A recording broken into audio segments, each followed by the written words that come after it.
नमस्कार, मी पंजाब डक हवामान अभ्यासक मुक्काम पोस्ट कुगळी दामगाव तालुका शिलो जिल्हा परभणी। आज आहे 5 जून 2024 आणि विशेष म्हणजे आज पर्यावरण दिन आहे, जागतिक पर्यावरण दिन आहे। म्हणून सर्वांना पर्यावरण दिनाच्या शुभेच्छा आणि सर्वांना म्हणतो की आता भविष्यामध्ये आपल्या वाढदिवसाला तर परत आजपासून सर्व शेतकऱ्यांसाठी अंदाज देत आहे। आज आहे 5 जून 2024 म्हणजे सर्व शेतकऱ्याला सांगू इच्छितो की 5, 6, 7, 8 पर्यंत राज्यामध्ये दररोज भाग बदलत पाऊस पडणार आहे।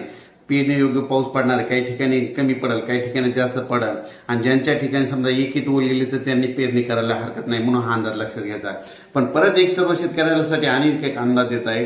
तुम्हाला एक सांगू इच्छितो की राज्यामध्ये 9 जून 10, 11, 12, 13च्या दरम्यान मुंबई, पुणे, नाशिक, पश्चिम महाराष्ट्र, कोकण पट्टी आणि उत्तर महाराष्ट्राकडे म्हणजे वाहुनी म्हणजे मुसळधार पाऊस पडणार आहे, म्हणून हा अंदाज लक्षात घ्यायचा।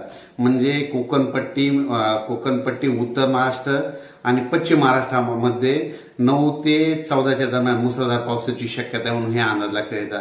पण तरी पण एकंदरीत परिस्थिती बघितली तर राज्यामध्ये आज 5 जून पासून ते जवळपास 14 जून पर्यंत राज्यात दररोज एक दिवस आज येणार, दुसऱ्या दिवशी परत नसेल, तिसऱ्या दिवस एक दिवस म्हणजे दररोज भाग बदलत पाऊस पडणार आहे, म्हणून हा अंदाज लक्षात घ्यायचा। ज्या ज्या ठिकाणी पडला पेरणी ओल झाली तर पेरणी करायला हरकत नाही, म्हणून हा देखील अंदाज लक्षात घ्यायचा। राज्यात सांगायचं झालं तर काय झालं की म्हणजे दररोज काय होईल, वेगवेगळ्या भागात पाऊस पडायला आहे, म्हणून हे देखील सांगू इच्छितो। राज्यात 5 जून पासून ते 8 जून पर्यंत कोणत्या कोणत्या जिल्ह्यात पाऊस पडणार आहे, पण एक दररोज भाग बदलत पडणार आहे, म्हणून हे अंदाज लक्षात घ्यायचा। सांगायचं झालं तर सातारा, सांगली, सोलापूर, कोल्हापूर, तसेच उत्तर महाराष्ट्रामध्ये नाशिक, धुळे, नंदुरबार, जळगाव, त्याच्यानंतर संभाजीनगर, जालना, बीड, परभणी, तसेच लातूर,